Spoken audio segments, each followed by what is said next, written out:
You're gonna go to the store? Huh? Oh, okay. All right. All right. All right. Oh boy, here we go. My God. And here we go. Hopefully you get get a notification. We can get this out. Let's go to comments right away. Let's get it set up. The panel's here. Showtime checked in, and I'm pretty happy about that. I love you, Rob. I love you guys. I love every one of you people that support the driver's side and that are here tonight. And this is the one thing that I do want shared is the Sunday night show. So I'm going to give it just a second here. The wife's sharing it out, so please like and share it into your groups because, well, we're a grassroots show and that's what we depend on. We grow, we get stronger in numbers. Within numbers, we all know that. But there's the number, so it's showtime. Good evening, everybody. I'm Wayne Campbell, and this is the driver's side. Real drivers, real talk. This is another episode for the better of the industry, so please like and share into your groups because this is what it's about. This is why I show up every Sunday is to try to get a show put out that's good for the industry and put out something that's better for the industry instead of your typical everyday run-of-the-mill crap. All right. Remember, guys, we are sponsored by Trucker Tools, so please download that app, tap that app, and let us know how that app's working for you because today we've gone from a time that we had a guy for that, and now we have an app for that. We got a great show tonight. I am leaving. I'm heading out this week. I am heading back to SPB Trucking. I'm going to Peasterbelt, and I'm going to Jones Customs. So the driver's side is going to be really, really, really jam-packed this week. We got a lot of stuff coming from the road because once I'm done in Missouri at SPB and then Peasterbelt and Jones Customs, I'm heading up to see these cheeseheads up there in Wisconsin. I'm hearing Wisconsin's got some good companies to work for and some good truckers out there. So I'm going to go see what they got to offer for today's industry because I know Hallahan just hired a driver that was found on the driver's side, and he's hiring during a pandemic. And that's what I love about this. And there's some fans here tonight just to see Rob. You know who you are. And I appreciate all you guys being here. Keith Becker, what's going on? Heather, how are you? Lisa, what up, bro? Roger Surprise, how are you? Roger Lake, how are you? Tim Keenan Jr., there's a lot of heritage right there with that guy. How are you, sir? Moses Caludo, I believe that's how you say your name. I hope so. If not, I apologize. How are you? And to my lovely wife, thank you, honey. Thank you for all the hard work that you put in. And to this gentleman right here, Gregory. I will put your number on my phone. You called me tonight, and I'm here, and I showed up. Whether I feel like I have a show or not, I'm here. And it's important that I do that. It's important that I continue to reach out to company owners and drivers, like the men and women that I talk to each and every day. And before we go there, Cindy Becker, I hope everything's better with you and your family. I saw you were in the hospital the other day. I pay close attention to everybody that follows the driver's side. You're not followers, your fellow friends. Lonnie Ray, good afternoon. I'm kind of stalling to get to the panel because we have a little time. Showtime's not here yet, but again, guys, we really need to realize what's going on in today's industry because America's changing before your eyes. And if America's changing, that means this industry's changing. And I got to go see this dude here in a minute. Oh, boy. It's going to be the sugar coat is going to stop. But Justin Spiess is back in town. I guess I'm heading out after the show, babe, to go see Justin Spiess. I believe he's in town. Keith Becker was in town yesterday. And I went out and saw him. But we're going to go ahead and we're going to get to tonight's show. We're going to get to the topic, the thinning of the herd, which is basically we're going to talk about, is this what the industry's been needing? Companies are going to fall off. People are going to fall off left and right during this crisis and during this pandemic because, well, that's just how it's working. America's opening back up, and it's not opening back up to its fullest capacity. Let's just say that now. America's slowly opening up. So with no longer ado, I'm going to bring these gentlemen in. We got John Herdrich, we got Brandon Carpenter, we got Rob Hallahan, and we got Phillip Brown. Each one of them are company owners, and they're also drivers in their own company. So they're also company drivers, if you really want to be honest. But this is important because Phillip, he's a flatbed. His company survives does nothing but load board freight. Hallahan, he was out with a broker today, I believe. He has broker freight. He does load board freight, but he's very versatile. He's called Showtime for a reason.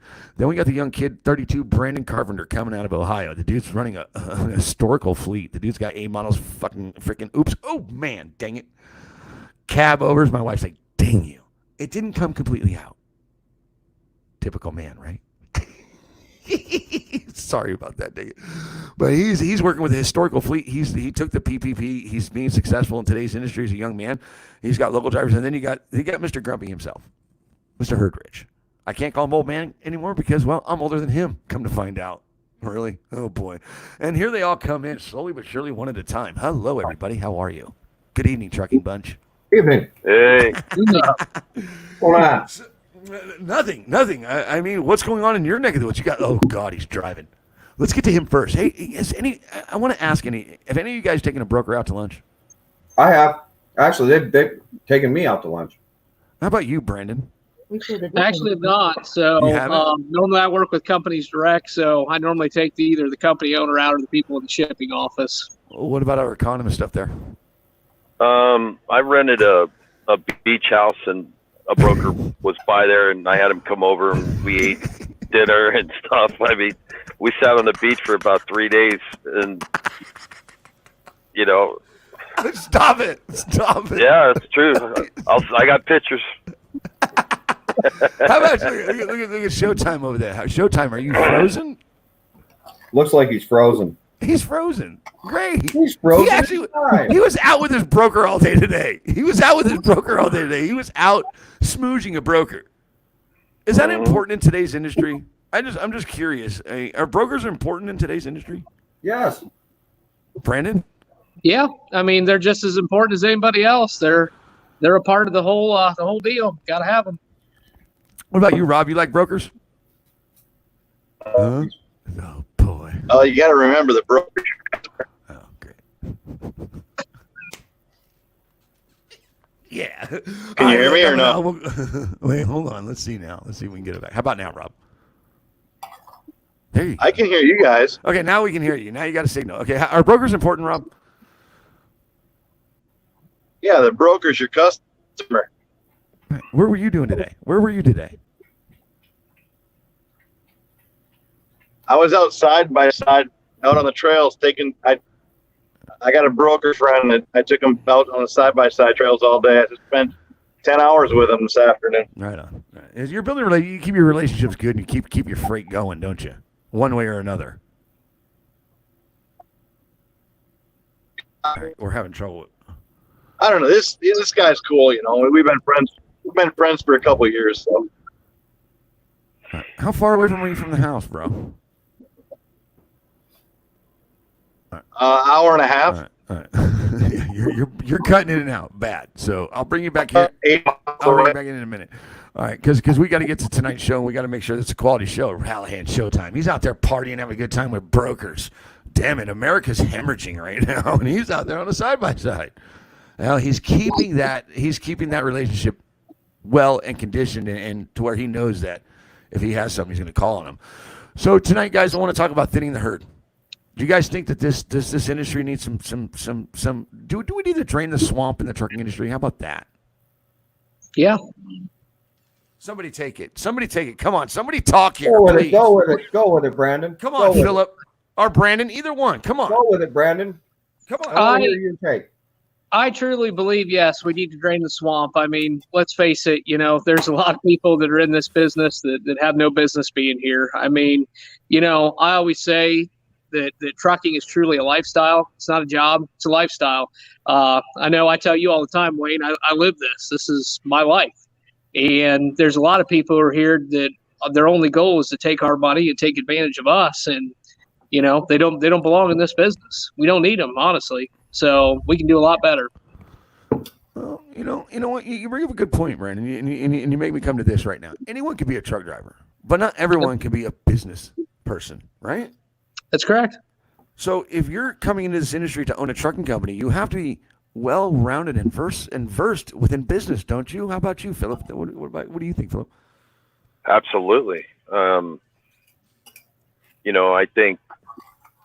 I think that it's important that you know the steps and you know your role in the industry, and you talk to people that you want to mimic. And there's a lot of guys that I talk to that I respect highly, and I learn a lot from them. And it helps me to be able to throw things,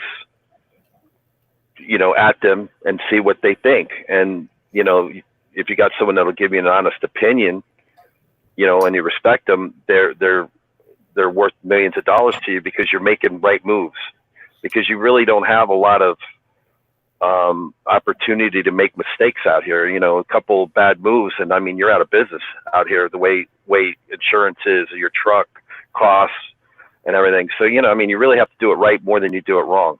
It's not like a lot of other things where you can get away with it. In this business, it's really the margins are thin, and you have to be really good at your craft. There's not much room for error. Period. Exactly. John Herdrich, if you make the wrong move, what happens in this industry? You're gone. You're done. You have to. How many years you got in this industry, John? How many years I got in this industry? Yeah. Well, I grew up around it, grew up in it. My dad was a driver for 52 years, 8.5 million miles under his belt. He also ran the other side of the fence, dispatched. At one point in his life, he had 4 or 5 trucks. When he died, we had 5 trucks. I've been around it my whole life. I started running over the road in 1996. And I can tell you, yes, have I made mistakes? Yes, I've made mistakes, and I call it stupid tax. I've paid dearly for my mistakes. I've learned from my mistakes. And you have to be a businessman in this. You can't just think because you're a truck driver you can be a successful owner operator. It's taken me years to get to the point I'm at, and I just feel now that I'm starting to hit stride. Well, I want to stop you right there because I know you can go on. I know because you're so versatile, and versatility is key in this industry. You're also a broker. Yes, I am. Right. Yeah. Right. I'm tired of people saying brokers are. Well, first of all, I'm tired of saying brokers are the problem when I know my friend John Herdrich is a good damn person, and he's a good truck driver, he's a good company owner, and he's a good broker. He makes people money. I look at it this way. Yeah, could I find cheaper trucks? Yeah, I could. But I'm not going to get the quality of service I want out of that cheaper truck. I pay my carriers well. And they all do a very good service for me. That's what I'm after, is the service. And speaking of, everybody saying about this economy, on my company side this week, I picked up another direct customer, and not at cheap rates. Same rates I'm in at my other place at. And I hired a driver this week. Well, so did Rob Hallahan. And Rob Hallahan's not hiring, and he hired a driver because he knows it's going to benefit his company if he grabs that driver when good drivers come up on the market. So which brings me to the next one. Everybody wants the prestige of saying they're a business owner, but few are willing to put the work in to be successful. Do you think that's what's happening right now? Is they didn't do? People put all their eggs in one basket? Do people put all their eggs in one basket? Some people do. All I can say to be successful, you have to be smart with your money, and it's 24 hours a day a week, or 24 hours a day, 7 days a week, 365 days a year. Even when we go on vacations, the phone never shuts off, and the work never stops. I think too, what I see a lot of is I see people giving themselves bad advice. What I mean by that is basically somebody will come up to me and say, I got $5,000 and I need to get a truck and an authority, and what do I do? And they just gave themselves really bad advice by thinking that they could actually make it. There is a small percentage that can do that and make it, but I wouldn't take that odd if I was a betting guy. So I think in the industry today, there's a lot of dreamers that think that they can beat the odds, and I think that there's a lot of people that think that nothing applies to them, and then we see that on the other side of it when we see these large churn rates coming out of these owner operators and big companies. Brandon, what's it taken for you to survive today's industry? How is it being a business owner at 32 and having a fleet of historical trucks? I have to say that. I love that. Well, naturally, like I said earlier, it's a lifestyle. It's 24 hours a day, 7 days a week. You always have to be paying attention to what's going on, always basically reacting to what the world's doing, like we just said, good decisions. I tell you all the time, there's a great group of guys around here who's been in this business for a long time. I still go to for advice. By no means do I know everything. I'm always learning this business. A lot of people get into this business and I think they think they're going to be successful and everything else. But let's face it, some people are just not cut out to be businessmen. Some people are not cut out to just go get their own direct freight. Brokers are necessary. It's something that you either have it or you don't. And, some people can learn it without a doubt. But for the most part, you kind of have to have that natural skill at it a little bit, in my opinion, to make it work for you. If you don't have that, I think you're already kind of behind the game. What do you think, Rob? Can you hear him? Rob? Yeah. Rob, we're good, bro. Yeah. Can you hear him? Can you hear me? Otherwise, we're just going to have dead air, and we can't have that. What do you think of what he said there, John? He's right. He's absolutely right. Either you have it or you don't. And it depends on how hard you want to drive to succeed in this business. I have a saying, once they start, you have to stay hungry. No matter how much you have to stay hungry. Once you're not hungry anymore, that's when you're in trouble. Just You like have when you to think stay you know it hungry. all. Just like when you think you know it all in this industry, hang up your keys. Right. I learn something new every day. Phillip, what's our economy looking like? What are you seeing, Phillip, being out on the road? Being a company owner that lives on nothing but load boards. You sat for 3 weeks. You're moving again. What's going on? What are you seeing in your trucking neighborhood? I have brokers that call me, and ask me where I'm at. And that's important if you're a new owner operator, is to use the boards to your advantage by getting the Send him back an email. Tell him to call me. the brokers. You want to get the brokers involved where they're calling you directly. Number there. So you have to, in my opinion, you have to really make when you're talking to a broker, you want them to remember you. And so by doing that is by doing really good work and then believing that you can get the work done. And what happens is you'll be amazed where you might do broker freight only, but a lot of my time is brokers are calling me and telling me, hey, are you going to be in this area at a certain time? And I'm trying to get into those areas because it's already freight that's mine. All I got to do is get there. And that's all in broker freight. So it's really not as bad as a lot of people make it to be, because they sit on those boards and it's a one-time day labor person. They in and out. You can strategize, and you can use the load board to get brokers and really use your Rolodex for them. And you'll be amazed at how much work you can do off the load boards, building relationships. I love it. Rob, are you back? Yeah, I'm here. I love this guy. Can you hear me? No. We're having all kinds of trouble with you, dude. No. Yeah.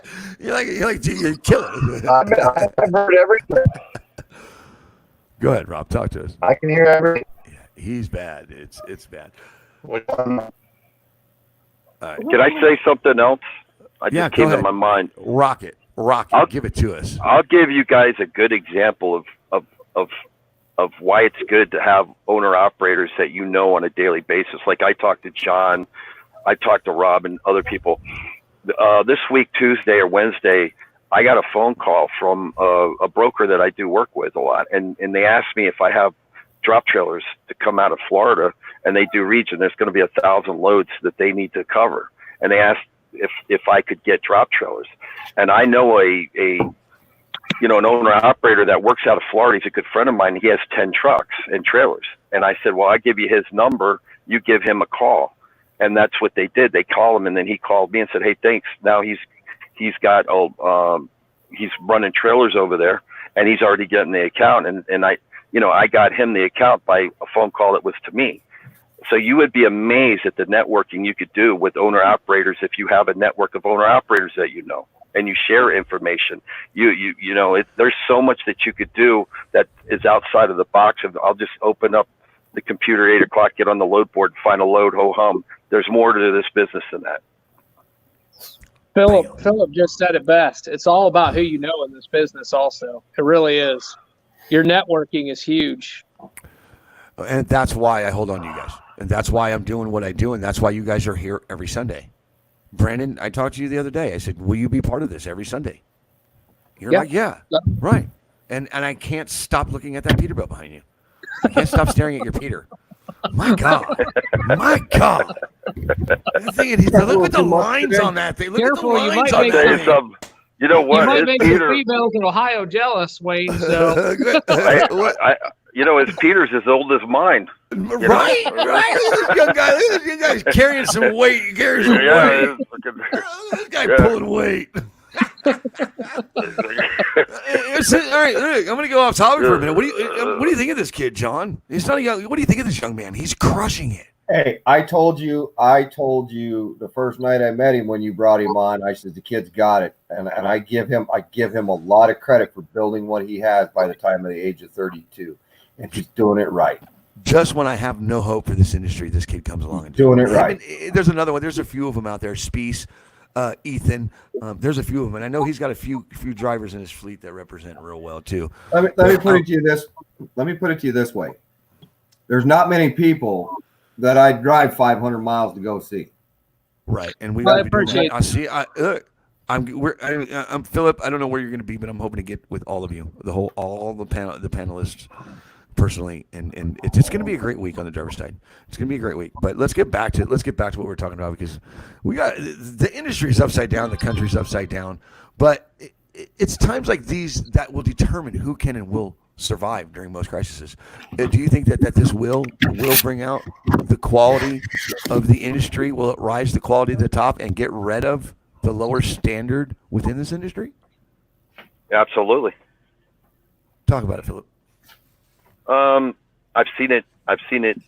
I go back to the 90s and 2000s. I mean, 2007 and 6, it was a bad time. And, the cream of the crop always moves up. I mean, it's part of the free market, and it's a beautiful thing, because you're going to see guys right now in this worst of times, what we consider bad times. They're going to go up into mid-size and big companies right now. This is a time that growth is happens. And this is where stars are born. Yeah, this is when things happen, not when it's good. It's when it's bad, and it's the guys that you see the real leaders right now. The leaders are now, not when it's good. Yeah. And I'll bring something else to you too. And if you look at guys that are successful, it's the little things that I've noticed that makes them really at another level. And I'll give you an example, is having a really good mechanic. When you're an owner operator, okay, you got to have a really good mechanic, and it's someone that you go to and he does the work for you. And no matter what happens to your truck, you get it to him and he gets you in and out, and you're making money, and you're not sitting there at a dealer for 3 weeks trying to figure out what's going on, and you don't know anybody. That might sound, really elementary to a lot of people, but if you're new in this industry and you don't, you're trying to figure out, what do I do? That's a really good start. If you own a truck, is to have a good mechanic, someone that, and I'm talking that someone that's going to give you, tell you what's wrong with your truck and fix it.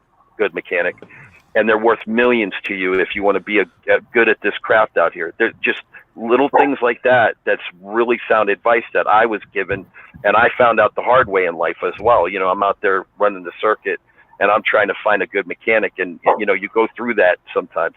And the good guys always have mechanics that they can go to in certain areas, even if they run the country, that they can just get to, and it'll get them until they can get back to a good mechanic. And I hope that makes a difference out here, for advice as well. Yeah. Now there it is. There's truth with the truck, and you know what that is? Just basic freaking fundamentals. It's basic fundamentals. I think that we've complicated things. I think that we get in the industry and we complicate it ourselves, and we think that there's a better way, except actually doing the basic fundamentals and putting in the hard work. I don't know. Do you think that we're complicating? Do you think people complicate things more than they should? Brandon. Yeah, definitely. I mean, think about it. My big saying I always say in this business is, we're not trying to reinvent the wheel here. It's pretty simple. You pick up a load, you deliver it from point A to point B, you get paid. So many people in this business come into this and try to reinvent, add just about everything you can imagine to it, every equation you can think of. But at the end of the day, it's still pretty simple. You got a load to pick up. It goes from point A to point B. There's no need to bring all the other stuff into it. I always tell people I try to dumb down trucking is actually my goal. That's also why I run old semis. I don't want any loads. Dumb it down. You don't need all that crap. Get it. Oh, wait, you mean you found the ways around all the restrictions? The government-regulated filters? You mean you have actually found a way to get around all that stuff there, pal? Well, imagine that. I don't know if I'd say get around it. Maybe just You know what I'm saying? Stop a it. little I'm tired more of it. I'm tired of people putting things at fault for their failure when they're just not doing enough in their career. Period. Well, and another thing is, Period. Phillip said it best too. If you got a truck, I'm big on mechanic. You need to learn how to change your own tires. I can't tell you the number of times that I was in, Virginia or somewhere out of state, and I'd blow a tire, and I'd go over, and get a tire from the tire shop, and I would carry all the tools with me, and I'm out there in the snow and the rain and in the gravel and everything else, changing my own truck tire. And, in the beginnings, you can't afford to pay everybody to do everything for you. It's a lot of the work you need to be doing yourself, and you'll save yourself a lot of money if you're capable. And if you're not, try to learn from people. Try to learn as much as about your truck as you can. It's going to save you so much money in the long run. I love this kid. Totally agree with him. I can just He's listen to this right. He's guy. right. I mean, Totally agree with him. And it kills me. We're not reinventing the wheel here. Yep. Yeah, It's basic yeah. fundamentals. It's just, it kills me. you got all bent out of shape. You got all bent out of shape this morning because I didn't answer your call. Where was I this morning? Oh, yeah. I was not just that, as I tried calling you last night, and then I tried calling you this morning. I've already set up an appointment with my I'm grumpy and psychiatrist, I'm my old. I go to therapist. bed early. I'll give you guys a good a good point that I have. This was years ago. I had this girl that I knew was an owner operator, and she didn't know anything about mechanics. She called me up on the side of the road, and she had a tow truck was getting ready to show up and send her. He told her the transmission was bad and that she needed a transmission. She called me up and told me that it was making a grinding noise, and I said, "That's not a transmission. That sounds like a leveling valve that went bad on you." So I said, "Forget the tow truck. Call a mechanic out there and tell me that you think it's a leveling valve." And she did that, and the guy came out and said, "Yeah, you got a leveling valve problem," and changed the leveling valve. Now, the difference between a transmission and a tow and a leveling valve on the side of the road is enormous. And it, by her calling and reaching out and asking and doing that, it saved her thousands of dollars of what it would have cost her for a fishing expedition on her truck. So, it's things like that that make a huge difference, on your success and failure is by who learn owner operators that know things, ask questions. Do not be scared to ask questions, and even if they're dumb, they're not dumb questions. What do you say, Hallahan? Are you back with us? Hold on there, John. I'm trying to get to showtime over here because it's very, I want to utilize as much time, his valuable time, that I can. I think that's amazing that somebody thought their leveling valve and transmission were identical. Yeah. Well, no, they told her it was a transmission. Right. Leveling valve. That's amazing. That's like putting windshield washer fluid in or fuel. Yeah. Well, I ran out of blinker fluid yesterday, and I can't find any more. Does anybody know? I can't wash my windshield. Yeah. Yeah. No, I know. I was amazed too. Oh my God! But it's a true story. I'm trying to put it behind me, and I can't wait for it to be over. But I'm going to bring up a question: should brokers be regulated? No. I want the rest of you guys to answer this. I'm keeping my mouth shut. Come on, somebody answer that. Come on, drivers. No, Brokers shouldn't be regulated, but they should be honest. So should pawnbrokers. Hey, they shouldn't be regulated. I'm going to go back to it. Showtime said it. I've said it. Phillip said it. Brandon has said it. If you sign that rate confirmation and you do not make a profit off of that load, that's on you for not knowing your costs. Right. Period. I'm tired of people making it. Don't take it. And here's, you know what? I'm tired of myself not taking the time out to learn. Let me put it the correct way, because I want to blame other people for not learning. It was me that never learned. If you want honesty, I never knew what it took to run a company like you guys are until I started doing this. because now I have a production company, and now I have to do quality things. Now I want to go against the grain, but I can't. I can, but I can't. There's fundamentals that you need to follow. Well, but I'm tired. I was tired of the excuses. I was making excuses time and time again, and then this dude that's about to speak, Mr. Hallahan right here, kept putting me in my place. Go ahead, Rob. brokers are regulated, but they're not regulated to how much money they can or can't take. That's your question. It's not about brokers being regulated, because they are regulated. There it is. He's right. Well, do you think that this industry is going to bounce back and be better? Do you think that a lot of the bad ones are going to fall off? These bad companies are going to fall off? Some of them, but then you're going to have 50 more. For every 50 that disappear, 50 more are going to start up. I'm just curious if they did an inspection, if DOT decided to inspect all those trucks up in Washington, how many would get shut down? Probably a lot of them. Oh, God. I got to be good. Let me be good, because oh boy, Alberto. I want to go back to something. Go ahead, John. Please talk to him, because I like I said, I'm here to I want to go back because Phillip brings up a good point. He was talking about mechanical. Okay, you'd be surprised how many guys I've run into in this industry that they'll come up and say, "Hey, man, do you have a screwdriver I can borrow, or do you have a pair of pliers or a crescent wrench I can borrow?" And I look at them and, "What do you need that for? How come you don't have one?" "Well, I don't have tools in my truck, but I need to fix this." "Well, do you know how to fix it?" "Well, no." "You don't have any tools in your truck?" "No." If you can't, you need to carry basic necessities with you. My driver come today to put his stuff in the truck, and he told his young boy, he says, get my toolbox. And I says, "What do you need that for?" "Well, I got, the basics in there. I got pliers, I got screwdrivers, I got a crescent wrench." And I says, "Open the right-hand side box of that truck." And I looked in there, and there's 4 toolboxes in that truck. It goes with the truck. That way I know they've got stuff to be able to work on things. Now I want to go to one other point really quick. Okay, go ahead, John. You talk about how hard it is to learn things in this business. Uh-huh. One of the hardest things for me to learn in this business was, just like Mr. Brandon Carpenter said, was how to be a boss. Take it, Brandon. I mean, he's right. I'm going to be honest with you. I still struggle with it to this day. Being a boss is probably one of the hardest things for me in this business. The trucks, I've kind of got that down. I kind of know, what's going on there. I've learned quite a bit, still got a lot more to learn. But as far as being a boss, that's something I think I'm always going to struggle with, because I'll tell you right now, I'm the kind of guy, I expect the best out of my employees. Yes. Obviously we're running some really nice equipment here, and I want the best driver I could possibly get. I want them to represent my company. I want us to have clean trucks when we go out on the road. I want people to notice our equipment, how clean it is. And, sometimes things aren't always done the way you want it, and I struggle with that. It's something that I don't know if I'll ever get used to it, but being a boss is something that is the hardest thing out of all this, in my opinion. And managing employees is probably your most difficult challenge in this business.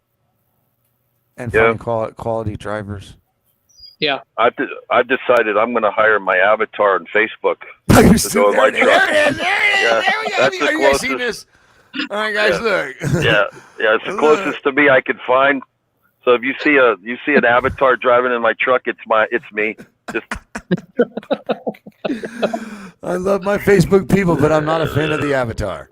Not. I showed him. I tried to find mine. It came back just like this. It was no different. Oh boy. Okay. Yeah. Look, impact sledgehammer and a cheater bar are a necessity. All right, let's go to Keith Becker. Let's go to some company. Let's go to some people. I'm a company driver, and my driver's side box has a toolbox. My company knows I'm not afraid to get dirty and fix something if I can. And if I can't, I'm on the phone with my shop, and they walk me through doing the repair. Do you guys have issues finding drivers that can do repairs and that are willing to turn wrenches? Yeah. Yeah. Yeah. You're finding it difficult to find them? Yeah. They difficult. all they want, a lot of them is they want to drive that big fancy large car, but they don't want to do what it takes to drive that big fancy large car. I know Rob put his own floor in. Yeah. And he'll tell you that was fun. Yeah. Rob's happy lately. Rob's been a happy guy this week. I'm glad. I know things are starting to turn around when Rob's happy. Hey, Rob, you'd be proud of me. You'd be proud of me. Tomorrow morning, I got one for $10.97 a mile. Oh God, here we go. You guys have no idea what these guys really do. What about broker transparency? That seems to be a big thing today. Why do they want transparency? Why? I want to know. They want transparency on us. I want transparency on them. When they come up on a load, they want us to come up on money. But when they bounce off a load 2 hours before, they think it's okay. But if I bounce off on them 2 hours before, they want truck ordered, not used. Why is it any different? If they cancel on me, like a fucking broker. Watch your language. Watch the language. Watch the language. Go ahead, get him, Rob. You sound like a damn broker. You said, go ahead, get him. You sound like a broker. Well, if the shoe fits, wear it. When you say broker transparency, that's not like John Herdrich in a nightgown or something, is it? Because I don't want to see any transparency there, if that's what you're asking. Yeah, there's not necessarily. I want to know who they are. What I charge, it's nobody's business what I charge a shipper. It's nobody's business but mine. Because if I let everybody else know, then they're going to try and go in and cut my throat and steal my freight. And believe me, I've had that happen. The people that have tried that went to my customer, said, I want to haul freight for you. My customer turns around, calls me, says, do you know this person? Sure do. Has he hauled for you? Sure has. Well, they're not coming here then, are they? That has nothing to do with transparency. No. I'm in between on it. Transparency, Rob. Explain it to me because you do. No, hold on. Go ahead. All right, go ahead, Rob. Go ahead. Well, according to Article 49 CSR 371.3, the law says that the carrier has the right to ask for the transactions all the way from the shipper to the broker to the carrier. That's transparency. That's the law. And every broker makes the carrier waive their right to their. Yeah, you're shaking your head. You know what I'm talking about. We know it. And you know why we do it? It's not so much for what we're taking off of it, but if they get to see all the information that's there, what's to stop them? Even though you go in there and they have to sign a non-compete clause, going in there and try and get in there. And then if the customer decides to take them, guess what? In that non-compete clause, there's also a clause in there. It says in that non-compete, go back solicit my customer, and I find out about it. You just wasted your time because I'm taking a lot of that money you're making. And that's why it shouldn't matter if there's broker transparency, because if there's broker transparency, then what would be the difference? You already got a non-compete clause. And even if you didn't have that non-compete clause, it only takes me 5 minutes to figure out where I'm loading my truck at. I don't need to worry about how much you get for it. I'm going to go there and take that customer. So the fact is, the carrier is not going to be able to provide the service that the broker's already providing. Okay. We all know that one truck owner operator can't take a shipper that's sending out 10 loads a day. He's going to give it to a broker, but there still should be transparency, because if that load is paying $5,000 and one broker is taking 25% of it and passing it on to another broker, and he's taking 20% and passing it on to an agent, and he's taking 10%, and the carrier only gets 60% of that load or 40% of that load, that's crap. The carrier should have a right to that transaction to know how many people were involved in it. And if he chooses to do the load still, then that's on him. Well, I understand that. Yeah, I do understand that. But still at the same time, it goes back down to it, Rob. If you signed that rate con, you agreed to that money. It doesn't matter what everybody else made. If you don't make a profit off of it, that's on you. That's the way I look at it. And hey, I deal with brokers every day too, even though I am one for my own company trucks. I'm right there calling them whores right along with you. But if you call me up and you tell me, hey, this load, that's all I got in it, all I can pay is $2,500, and you're keeping $5,000, that's crap. Oh, that is, I 100% we all know agree with that. We Rob. all know that, 100% agree with that. Yeah, we all know Right. that. And that's where the transparency comes in. So it really doesn't matter. Now, if you called me up and said, hey, Rob, I got this load and I got $5,000 in it, I'm willing to give you $3,000. And if I choose to do that load for $3,000, that's on me. That's a negotiated price that you and I worked out together. Now, if I hire a driver, the law says that I have to have a lease agreement contract with that driver, and I have to pay him exactly what I say I'm going to pay him. So if I say I'm going to pay him 80% and I'm going to keep 20%, it's illegal for me to keep more than 20%.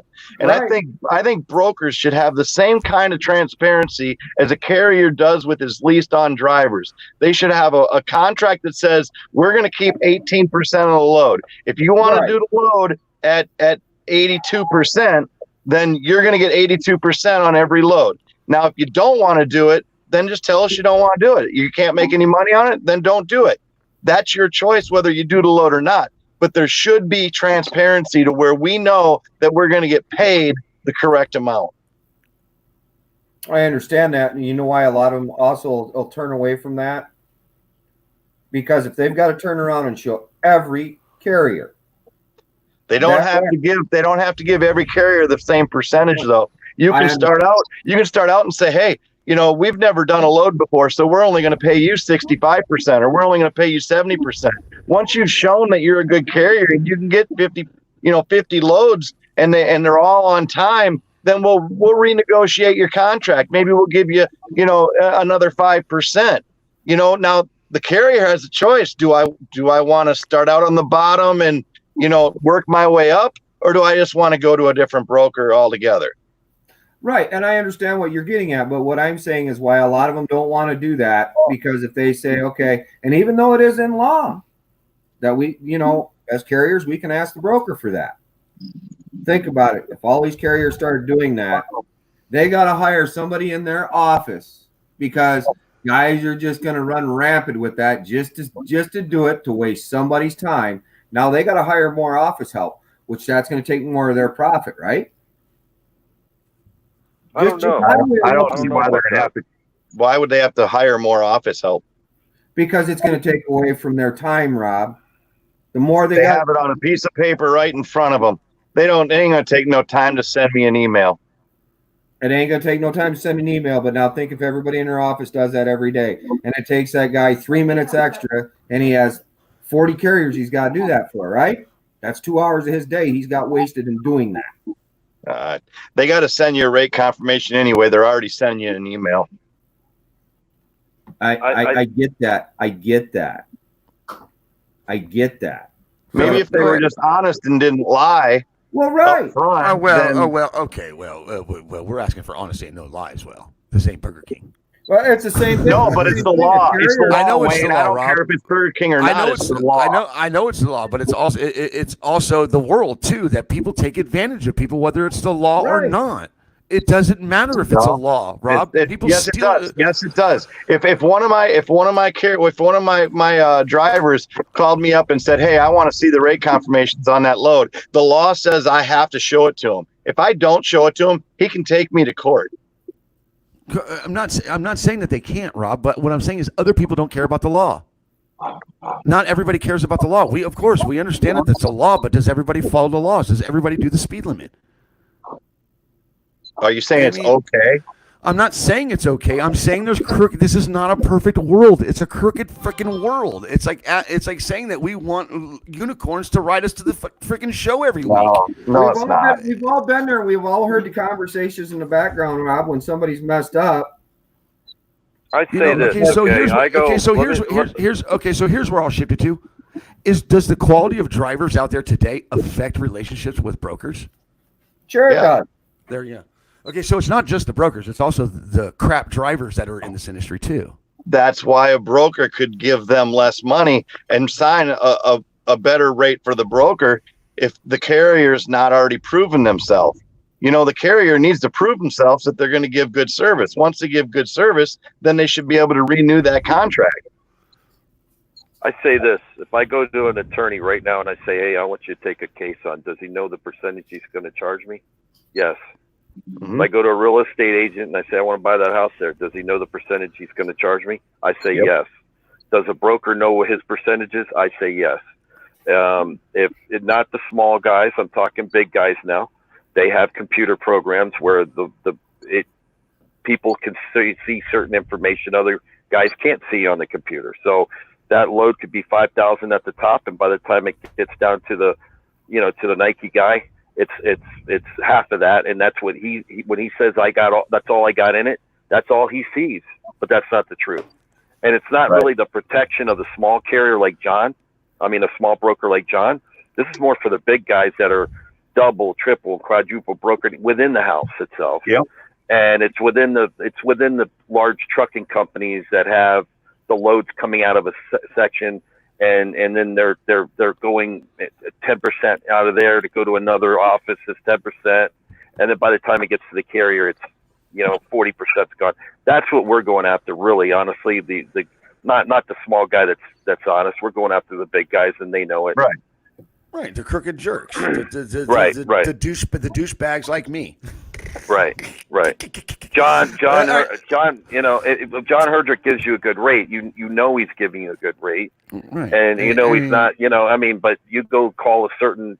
I'm not going to say anything on here, but if you call certain brokers, the rate is magically different than it should be, and we know that didn't just come about. Something happened there, so we'd like to see a little transparency on that. I think that's where we're coming from it on the driver's side. You're right. I want what's better for this industry. Period. At the end of the day, I want somewhere where drivers can go get some freaking truth within this industry. Well, period. I'm going to add to that. Okay, if there was better transparency and we could get more money the money that we deserve on these loads, then you would see a lot of these other things fix themselves, like safety and people complaining about e-logs. Who would care about an e-log if you got paid what you were supposed to get paid on those miles? You wouldn't have to worry about cheating it, and you'd be able to fix your truck. I mean, I don't have that issue. My rates are good. I've always done very well. But there's a lot of people out there that can't afford to fix their trucks because they're getting cheated out of money that they deserve. Now, that would take care of your safety right there, and now you'd have more money to spend on training to train your own drivers. Training shouldn't be something that should be the government's responsibility. If you're going to hire a driver, it's your responsibility to train that driver properly and make sure that he's properly trained. Okay, if you made more money on your loads, you could have more time to do that. And I'll add on to that. If you got a guy, there's certain guys in the industry that they need to make a certain amount. Let's just, for sake here, $5,000. Instead of going till Thursday to make $5,000, they might go Tuesday now. So they go home on Tuesday, which opens up the load board for the guys that want to stay out and make extra money. So the guy that wants to work, you'll actually see an increase in his money. And the guys that want to do the hustle and all that, there'll be more available work and a higher rate for them. And the guys that still want to only make a certain amount, they go home. It's not, so there is a lot of bonuses to that. If what we think is true. Brandon, what are you doing over there, bro? How are you? I'm just taking it all in. What do you think? Let's get a young gun's perspective. Talk to us, Brandon. Well, from my standpoint, me in the local game, I'm in a whole different ball game than you guys are. So, and as I was telling you the other day, Wayne, I'm pretty proud of the fact that for almost 8 years, I didn't even do a single brokered load. So, that's a pretty long stretch to not go without a brokered load. That was pretty awesome to be able to pull that off. But, I don't know. Around here, local, everybody pays about the same rate. Whenever you go into these companies, just about what they're paying for their rates. If it's a direct customer, even if a broker's in there, you can pretty well get it down to I would say within 50 cents almost of about what they're paying for it. Occasionally there's a few shockers in there, that they might still be paying a huge rate, but for the most part, it's pretty much a standard around here as far as what I do. So you kind of come to expect that that's the rate, and that's about what it's going for, and there's really not much on the table. There's not much hidden behind it, or anything like that. Now I find it awfully funny because there is loads around here that are local that brokers do have, and I know what the rates are from other people and people that work at these places. And it might be work I'm not interested in, but you'll see it on the load board, and boy, there's definitely a big difference between what the broker's putting it out there and what they're actually paying. Yeah, so 50% difference. Problems, Yep. but how to solve it, I don't know. I do know what Rob's saying, for example. If we did make the money we were supposed to make and we were able to be around more, yeah, we'd have some great drivers out there on the road because they'd be learning from the best, and we'd have more time to teach these people. I love it. This kid is just, oh my God. Good. What do you think, guys? I mean, this is the future of trucking. Look, in my opinion, when this is over, I think we should beat up John Herdrich. We'll all beat up John Herdrich, because I think is what we need to do. Yeah, get it. Well, I'll be sitting. Hey, John Herdrich, I'm watching you. I'm watching you. Hey, So, I'll be sitting right next. Hey, fellas, pick up your freezer tarps yet. I'll be sitting next to him next week. This time next week's show, I'll be doing it from his living room. Yeah. Yeah. So it's going to be great. It's going to be great. So, all right. So here's a question. Okay, Rob, you've been to DC. You've done the DC thing. I'm trying to get past the DC thing. I can't wait till that's over. But do you think running up to DC, somebody wants to know if you're at DC now, but do you think running up to DC helps the trucking industry for change, or do you think the state level is where it starts? Which one, federal or state? Well, I mean, that's a hard question to ask. I mean, because you can go to DC on your state level. You can go to your state legislature at DC. I think sitting in front of the White House might not be the right idea. It would be go to the Rayburn building and go to the House of Senate and go talk to your state representatives in DC and be there to represent. But I don't think sitting in front of the White House doing, the horn blowing and stuff. I don't agree with that. Honking. Yeah, they're honking for me. They're supporting me. Well, he really made that about himself, didn't he? He did get that. I think, Yeah. okay, look, since we opened up the can of worms, I think that kind of screwed things up even more in the trucking industry with our president being clueless, the chief of staff. He's not clueless. He's not. But the way he clueless. did it, that made him sound clueless. Made him sound clueless, Rob. He's a businessman at the end of the day. Let's not get it twisted. But I think it's caused so much separation and more animosity within this industry. Do you guys think that that's helping do you think the DC is helping the industry today? No. John? No. Philip? No, Brandon? I don't. Absolutely not. What do you think will help today's industry? Anybody? I wanted to go back on something quick. Go ahead. I think it was Rick Ryder asked. They have Carrier 411 for brokers. Oh God! And they should have something. Hey, they should have something for drivers. So if you go on the load board, if you have Internet Truck Stop, you can report a broker on Internet Truck Stop as a carrier. You can report them on DAT too. I've never had to. I don't play with DAT that much, so, but I know on Internet Truck Stop you can report a broker.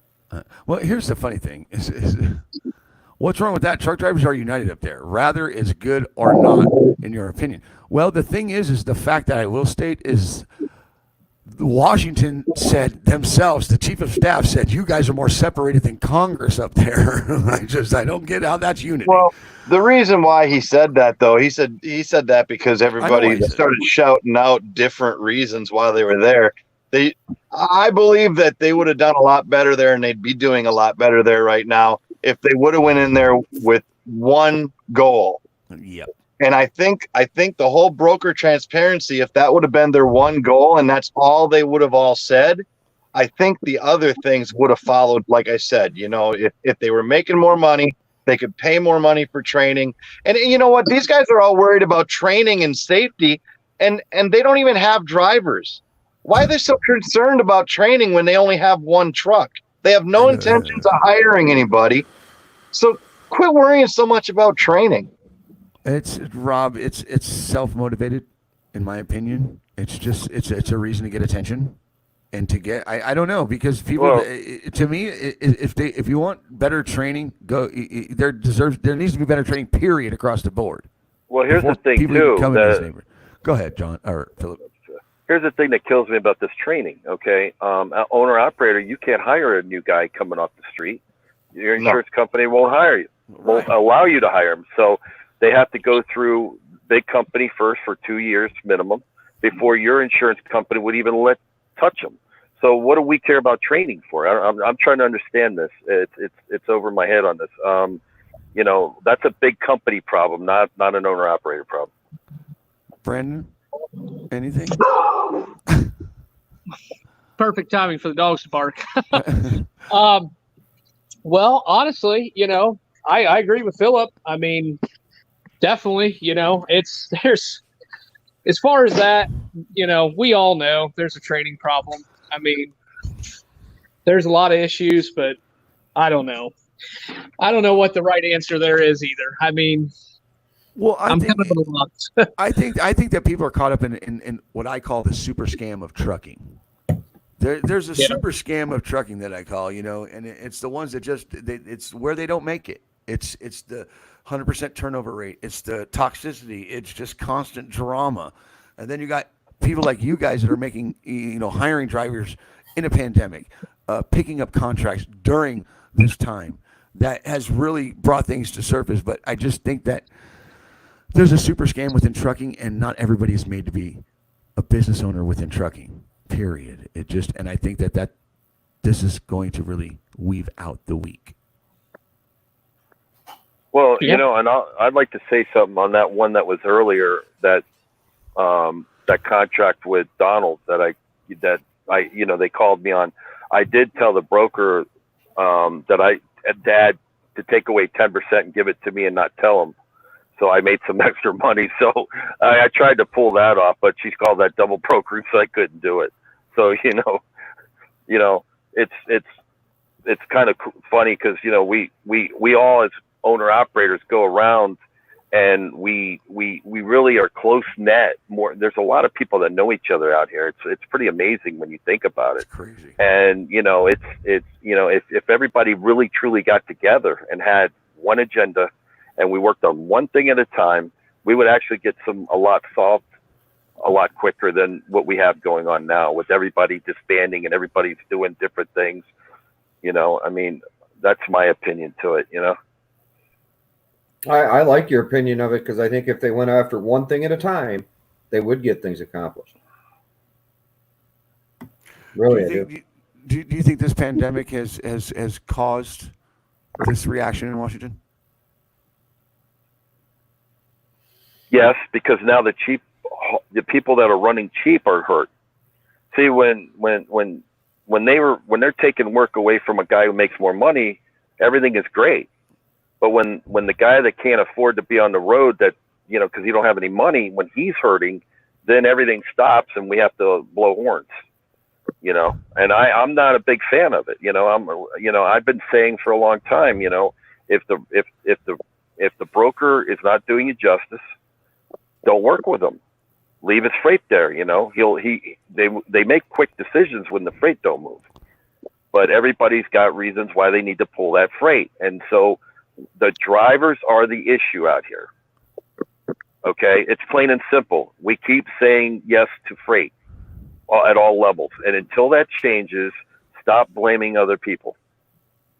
I couldn't. Oh God. And I had that same issue for a lot of years. I blamed every other thing but me. And now I have to take responsibility for my business and for this business, and I have to make sure that I do my best and bring a quality show, because, well, there's not that many out there, because there's not that many quality drivers. There's not that many quality company owners, and each and every one of you are. I mean, this dude's 32 up there, and he's got a fleet of historic trucks. Come on. There's hope for tomorrow. Crazy. There's hope for tomorrow. Is there not hope for tomorrow, Rob? Oh yeah, there's hope. You love that kid up there, don't you? He's a good kid. He's not a kid. He's a good kid. He's a I know, but I have underwear older than I him. got gray Gosh, he hair, does. guys. Oh, Hey, come on. what's your oldest truck, Brad? I got 2 daughters your age. How's Karen, Rob? The oldest truck in Good. the fleet right now is a 1974, but it's actually sitting out in the weeds right now. It's awaiting restoration. It'll probably be a few years before I get to that one. The oldest running truck that we have right now is a 1979.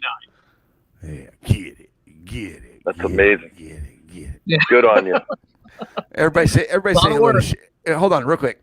Everybody say hello to Sharon Jones. Gary Jones. Hello, Sharon Jones. Hi, Sharon Jones. Hello, Sharon Jones. I'll see you in a couple of days. This young man's killing it. I can't wait to meet him. I can't wait to go to SPB. I can't wait to go to Wisconsin. Rob, are you gonna be around? Oh yeah, I'll be around. So I'll be seeing you next week then. Yeah, I'll be around. Okay. All right. Rob, how's Renee doing? Renee Anderson. I haven't talked to her. So we're good then. That means it's good.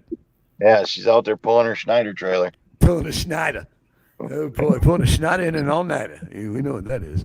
All right. So let's go to some questions. I mean, you guys, is there anything that we didn't cover that we should have? I mean, what am I not talking about? What am I doing wrong? What are we doing? What's the driver's side doing wrong as a show besides posting crap? What am I doing wrong on my end? Who I think said you're you're doing doing fine. something wrong? Huh? Yeah, why do you think you're doing wrong? What did you do? What did you do? I'm Wayne. You're acting I'm like a douchebag. You're acting like we did when we were kids. You know, you'd come home and you knew you broke something, but you was hiding it. And then all of a sudden, Dude, I'll tell you what you're doing wrong. You want me to tell you what you're doing wrong? You really want me to? You really? Yeah. You're secretly going on to other people's pages at night and posting all kinds of stupid shit that doesn't need to be put out there. You don't need to give them attention. If you don't like what they're doing, just ignore them. I like poking the bear. It's like simple playtime. You're right, Rob. You're completely right. You're 100% right, Rob. And that's where I need to grow up. I do. You're not lying, and I'm very guilty of that. I tell you that every day. You need to quit it. You need to focus on you and what your show and I mean, if somebody else wants to do a show, let somebody else do a show. No, I thought that was funny. Well, look, good luck with starting a show because this crap is far from easy. Well, I mean, even what other people are doing, they're up in DC doing their thing. Yeah. Let them do their thing. Let them do it. It ain't hurting us any. It isn't hurting us one bit. And if something good does come out of it, we're all going to be happy. Well, something did come out. Chow was out. Chow was on YouTube the other day. Chow was putting out messages. They got Chow making videos now. Oh, really? I never seen that. Yeah, well, the hours of service has been reformed. They got that done. Oh, they didn't get that done. That was just That was something they got there. Rob, get home. Tell Karen I said hi. Thank you for coming by, Rob. I'll talk to you in a couple of days. All right. Get back to driving, Rob. Thanks for showing up, Showtime. You got a lot of fans out here, Showtime. All right. John Herdrich, I love you. Thank you. Mama Tiffany, I love you. Thank you. Thank you for coming by. See you. I'll talk to you later. Phillip Brown. Later, my friend. Came to get down, and he got it. You, sir, are amazing. I like what you do. I like what you stand for, and I like the information you have. Thank you, sir. It's good for today's industry. So Phillip, I need to get closer to you because I want to call you the driver's side economist. You are the heartbeat of America, Phillip. We'll see you soon. And then, my young gun. Do I get to drive one? Yeah. Get here. Can you drive a twin stick? 6 and a 4? You have a brownie? Oh, we've got some fun things here for you. Several different fun I'm going to get my ass handed to me. We'll take it slow. Oh, Scratchy Malone. Brandon, you are the future of trucking. Also, the heartbeat of trucking. I cannot thank you enough. You, my friend, are my young gun. And Ethan and Peace. I'm getting ready to go meet Open Peace now. All you young guys, thank you. Thank you for the way you carry yourself. I will see you soon, Brandon. Thanks, Wayne. Take care of those kids. Shiny side up. All right. See you, man. Oh boy, bringing everybody back, wanting everybody out. All right, guys, that is another episode for the Better Industry. Remember, we are sponsored by Trucker Tools. This is the driver's side. Remember, you're the heartbeat of America. You should be treated like the heartbeat of America. And there's John Herdrich. I got to go because I got a company calling me right now. Remember, guys, to make money in the trucking industry, you got to keep your left door closed. Shiny sides up, guys. Good night, Karen or Sharon Jones. Bye.